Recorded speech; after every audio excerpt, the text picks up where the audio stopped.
but I'm interested to get some of your thoughts and theories of how you've experienced it. Because, again, talking in the green room, one of the magnificent things seeing on social media, Kay, is how different everybody is playing. And it's so wild to see that literally games that I'm watching people play look different because of their play styles versus mine. It's unbelievable that this is happening.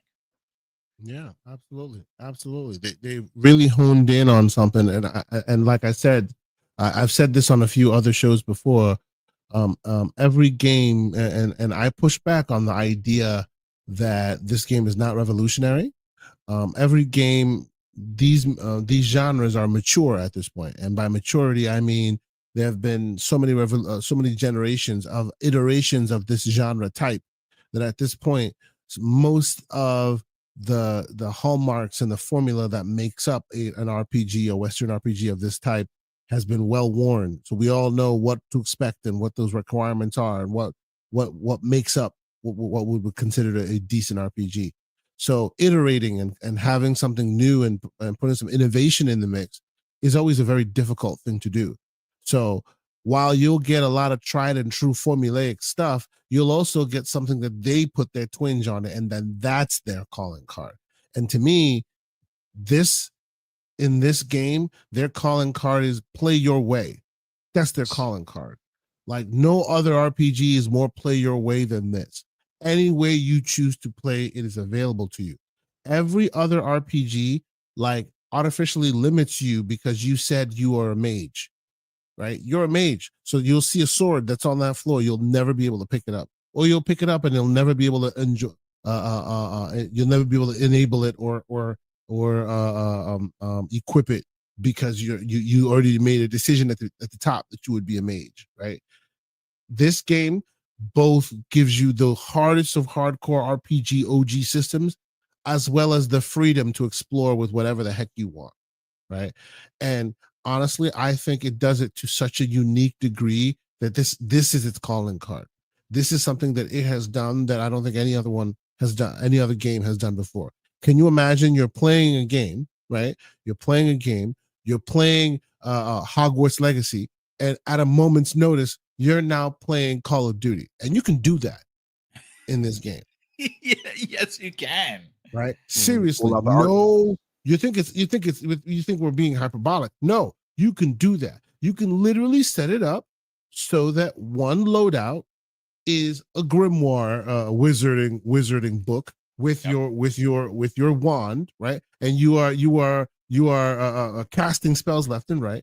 And then with the press of the Y button, bam, you got two dual pistols, or you got yourself a shotgun, or you got yourself a rifle or something like that. And the later game versions of those rifles are doing such damage, and they're doing such repeatable damage that you're literally playing a first person shooter at this point. It's not oh yeah, just take a quick shot and then go back to using your melee. No, this is a full-fledged FPS, run and gun, bang bang, headshots, feels great, the whole situation.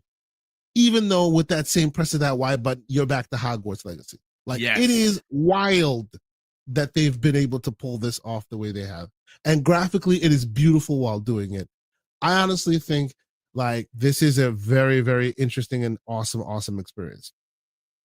Like awesome. And I've played a lot of some of the historical reference points that this is harkening back to.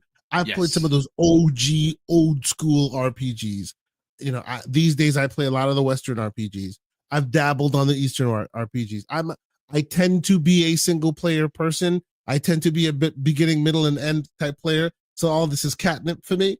And I love, obviously, when you're playing this game, if you've played enough of them, you can tell where their inspirations are coming from. But I love how they've put this together. You know, I love that Obsidian is literally becoming the hot topic alternative to Bethesda. Like, I love that, right? Like, oh, you make your Fallout, well, here's the Outer Worlds. Bam, what you gonna do about that, right? Oh, you make your Skyrim, well, here's Avowed, right? And they're all just different enough and are just fresh enough that both of them can stand on their own too, and each of them presents something interesting and different. So for me, it's a triumph. I think this game is awesome. I plan on I'm kind of no lifing it now, but I plan on not no lifing it anymore. I plan on sipping this thing slowly. I will say, for those of us on the PC contingent, we are eating good. This thing plays so amazing. But even on a console, I've tried it on the console for a bit. Plays wonderfully, no issues, rock solid. I'll say after the recent patch, it's crashed on me once or twice recently. Day one, it was perfect.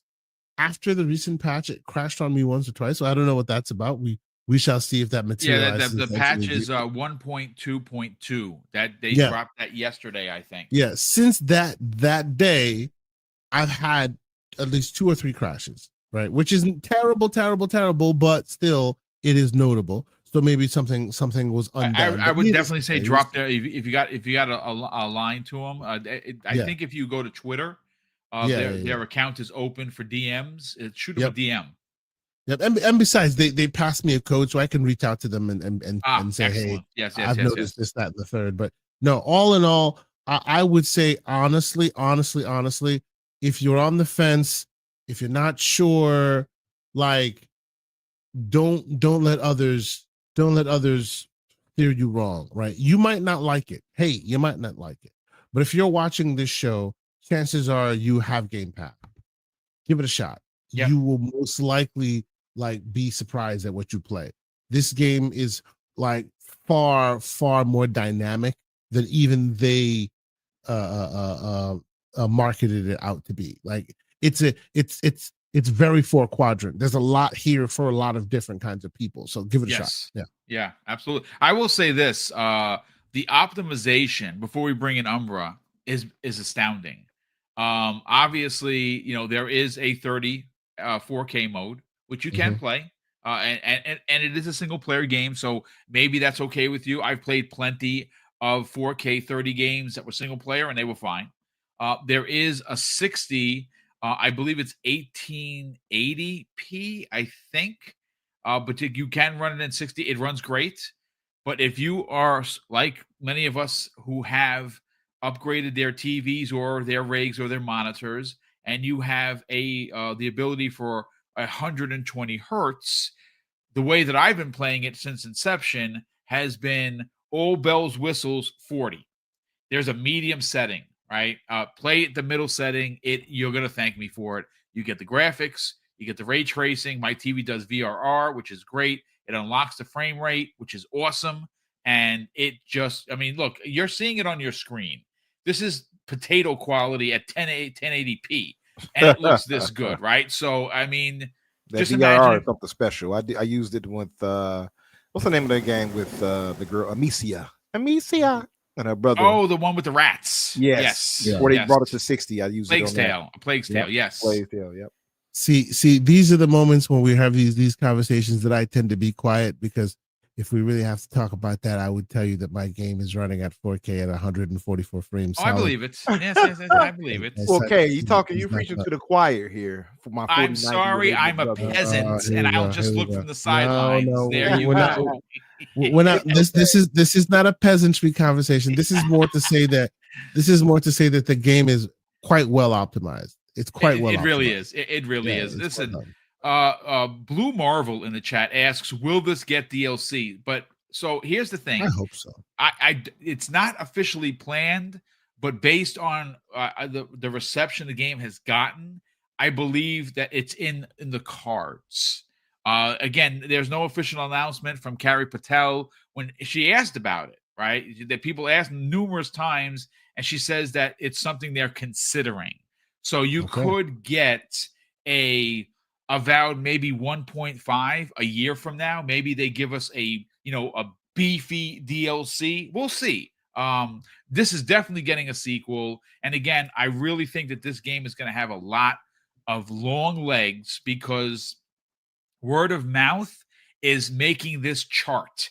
It's charting on Steam for sales. It's charting on Xbox Game Pass. it's charting in community conversation. That is how you know, ladies and gentlemen, you have something special. So, Umbra, we haven't had a chance to talk. So I want to get your experiences because obviously you just got to the second hub, which again, you know, they call it a hub. And I saw some people trying to downplay it as well, not being open world. They told you that it was an open world. It's an open hub area. Right. But you can attest that you have, what, 40 hours in the first hub trying to do everything? Think about that for a second, folks. That is crazy. Now, I'm a particular kind of nut, but well, we walk side by side because we have OCD problems that are you know, we want to do everything here, there. But let's hear what you've experienced so far. And that's the thing, you know, they call it a hub, but it doesn't really do its service, right? I agree. You know, you could say semi-open, even that's better, but it even feels different in the semi-open because semi-open games we play, like for instance, a God of War, is nowhere near this big on a general map. This maps are really big, and we're talking about not just going inside like underground and water or whatever. You're going at verticality for climbing up whatever mountainsides and stuff like that, and cliffs or whatever. It's pretty wide open spaces, so it gives you the feeling of an open world, even though it's not. And I don't think this needs to be that. I don't think, you know, every game like this needs to be some big open world. I think the way they've got it here, in my opinion, I think they've captured exactly what it needs to be. Personally, just to say too, we talk about Obsidian being a workhorse for Microsoft. Yep. And they have been. I mean, you look at the games they put out, and they've been quality games. We talk about everything from Grounded. You talk about Pentiment, which I enjoyed. I know it's not something that's going to be everybody like, oh, I'm going to play some Pentiment. I get it. It's not that type of game. It's not that. This is not the medium for that, really. You know, most people are not going to get attuned to something like that. But it's a passion project for Josh Sawyer, and I'm glad he got a chance to do it. I say all that to say, Obsidian now has 2 games that we know of coming this year. That's this. And of course, Outer Worlds 2. Outer Worlds 2 is looking really great. It's looking, you can see visually it's improved from the first one. Yep. I'm sure mechanically it's better. I'll talk about the sequel for this, and we talk about the expansions or DLC possibilities. In my mind, from what they've turned out, I would like for Microsoft, the Xbox, whatever you want to call them, to really focus on giving them bigger budgets for their projects. Because I think this franchise or this game here could be a big franchise for them, and it'll be crazy to have. I think it could be their Elder Scrolls. I think it could be their Fallout. I'm sorry, that's the crazy thing to say when they own the Elder Scrolls, but but I agree. Like this could be something that's akin to that, right? And I don't even want to put it in, give it that much of a comparison, but I'm sure some people would get what you said it was Elder Scrolls, boom. So let me clear it up before they do that. But I feel like, this could be Obsidian's Elder Scrolls. It won't be Elder Scrolls. Absolutely could. You know what's something interesting? Let's see, who was it over here? Bernard Miller. Welcome, Bernard. Thanks so much for being here. He says Obsidian has at least 3 teams at the moment, maybe 4. I actually think they do have 4 because they are working on something else. We just don't know what that else is, and it's not this, and it's not the Outer Worlds 2. It's an else. What is that else? I don't know. But like that's the thing. Like there's a workhorse is workhorsing.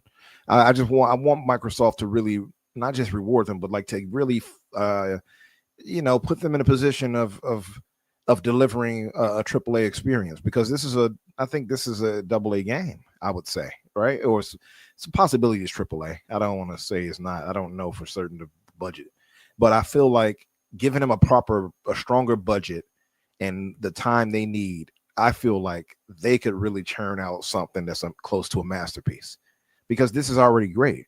So imagine they getting more the time they need to get the team members they need to do what they do. They got Unreal Engine on lock. They have the support they need with the coalition and other teams to help them. They have the foundation of this franchise already. It's so much more. I think they can go. They can go with a sequel. Honestly, all of that said, my journey has been special because I've noticed like certain choices you can make, and so it was one specific. I can't give anything away, so I'm gonna have to be very careful how I say what I say. But there were missions I did here where okay, how do I put this?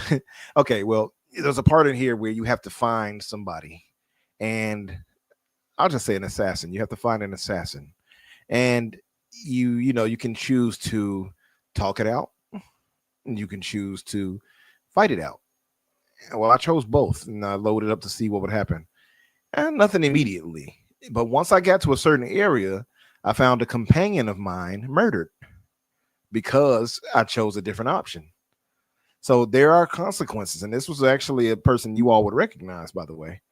I'm not going to say what and who, but I'm just saying, and I'll say this when we have our roundtable discussion, but I just like the fact that you can, and I see you got multiple saves, by the way, very wise. Oh, brother, I got like 20. Very wise of you, yeah. If you all don't know better, have multiple saves. Risk It just got caught by that. When you I get one heard, save, yeah, and it got corrupted. So, but that all of that said, I like that the games gives you these options, and it actually is some consequences. It might not be earth shattering or shaking, but I like that they give that, and you get a sense of the things you're doing mattering, right? They have what I would say too. It's not very cinematic, but it's more cinematic than say Starfield. Oddly enough, it's more cinematic than Starfield. You have moments, for instance, when Lodwin, I forgot Lodwin, when she'll walk in, for instance, and you'll see this little small little cutscene of entrance. And so you have different things that they do, I think, better than Bethesda themselves do, that I would want them to really expand on. So the game has a lot of that, moments like that. The combat, I don't have to go on. I mean, people watching you now, you throwing down meteors and ice baths and rocks that people hit and light spears, stabbing them with it. Did you find that light spear? I did not find it, and I've been looking everywhere. Oh my God, you're kidding me! I have not found it. I'm like, where's that? I found one that has the meteor shower, the ice storm, that and something else. And I'm like, oh, wait a second. This got all 4 of the elements, and it's got that spear. I maxed out that spear to the point where it's doing massive damage when I get hit with that thing. You'll see some of it. It's crazy. It just looks badass too, to just pull a lightning spear out of nowhere to start stabbing people. That just looks dope. This looks like something out of a manga or something. But also too, I found a bunch of weapons though. I found a bunch, and for instance is this 2-handed sword. I forgot the name of it right now, but it has like poison on it. It looks very dope. nice. Yeah, it's dope, and it's I'm using the sword and shield right now, but I might switch it up. But yeah, I'm just loving a lot of this, man. It definitely it calls back, and I don't want to keep making a comparison because I know some people are really extra with it, and they'll be like, "Oh, you said," but it does give me the feeling of an Oblivion or Skyrim. It really does, in the best of ways. For me, it's Oblivion, like almost 1-to-1. Like that is one of my favorite RPGs of all time. It's on my Mount Rushmore, as you know. Yeah, it is. Yep. But no, I love it. And to go to your point of the last part is just to say, for those still on the fence, you have PlayStation fans and fanboys, because there's a bit of a difference, but you have some diehard fanboys who are even giving this game praise, who are playing it. And it's a great game. Yeah. So if they're saying this and they're putting aside their fanboyism to say, hey, this is a good game, you all should play it, that should tell you enough right there. And I mean, they are really enjoying it, sharing images and everything like we would. Shout out to Mark, by the way. I wouldn't call you a fanboy, but you're dominant. He's a PlayStation fan, and that's guy, awesome. Right? Yeah, and that's awesome. He's like a 9 out of 10. Like, come on. So this right here, I think, is an experience that Microsoft needs to capitalize on and make sure they push. I just hope that if it's an expansion or whatever it is, I hope they continue pushing this and give them the proper budget they need to really shine. I agree. I think, first of all, they are, meaning Obsidian, they're just workaholics. They're workhorses. Again, they have 4 teams. They are the Insomniac Games of Xbox Game Studios. They are 1-to-1, in my opinion. And of course, if you think otherwise, I'm not going to fight you on it. But Insomniac, one of my favorite developers over at PlayStation Studios, I would say this without having a second heartbeat of it. These two studios, they may not mirror each other because they don't make the same type of games, but their work ethic and the work that they put into their platform, clear as day, leaders, both of them. I am going to say this. I saw somebody ask about, your choices mattering. The one thing I learned very late is you can at any moment respec your whole character by spending 2,500 gold that you find in the world. There are no microtransactions in this thing. And there was a particular mission on the 4th hub region, and I needed to get a particular person out of jail, right? He's there. I gotta get this guy out. And I didn't want to fight the group that was guarding him. So I tried having a conversation, and I kept failing because my perception was too low, right? So I said, okay, I found a way to sneak in to the place without having to fight. And I get to this said person, and he's like, yeah, listen, you got to get the key from so-and-so who's in front. And I'm like, oh man, this is not going to go good. So the minute I walk out, they attack. I come back to the front, they attack. I'm like, you know what? This is why you got to save all the time. What I did is I saved around the corner, and I respect my character, and I boosted my perception all the way up to 10. And when I had the conversation, I needed a 7, and the said person was like, nice. Yeah, you know what? You're right. Here's the key. And I'm like, oh, yes. And I wish I would have known that early on, because, again, these are some of the things that the game does really well. As we all know with Bethesda games, the word encumbered puts people into the rocking motion. Like this. They're rocking. Because it's something that happens, and you're like, I got to get rid of this gear.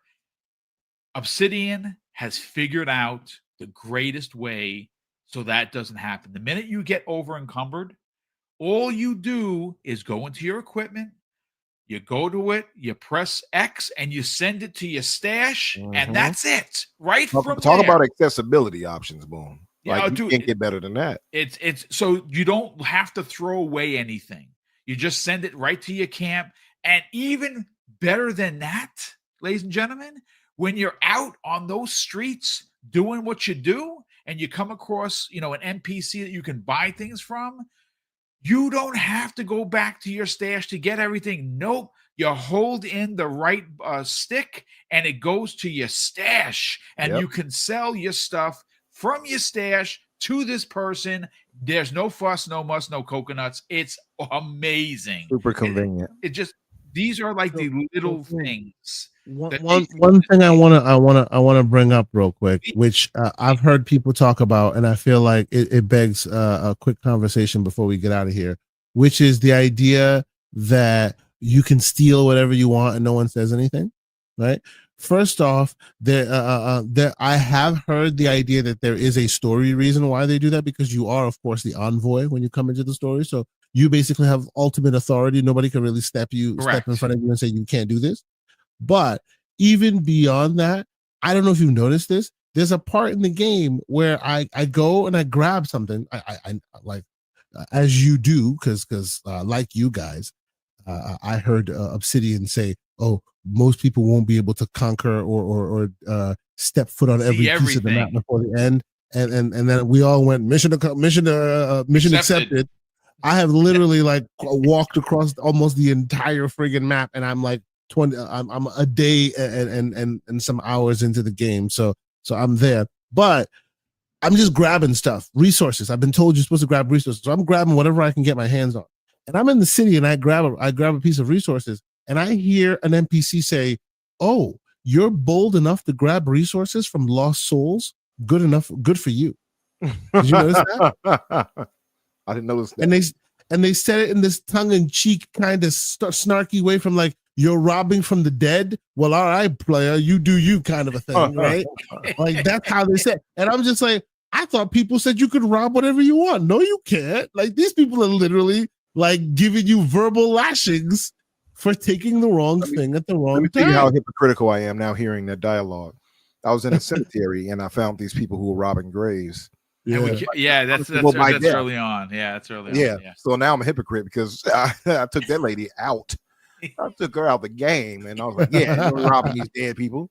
And then lo and behold, they're saying the same thing to me. I didn't know. Oops. Yeah. I'm the envoy though. Y'all can't do what I do. That's right. but boom, to the earlier conversation about there being DLC, I really hope, and this is not a comparison, so don't come for me unless I send for you. I really hope, like much like how Elden Ring has captured the energy and the zeitgeist of the community, right? It's captured that, much like how Breath of the Wild with its open worlds also captured the zeitgeist, and then it led to them both releasing more content in this kind of a world. Here's to hoping that Obsidian's got another one in the chamber ready for us with this thing, maybe in a year or so. You know what I mean? That'd be amazing.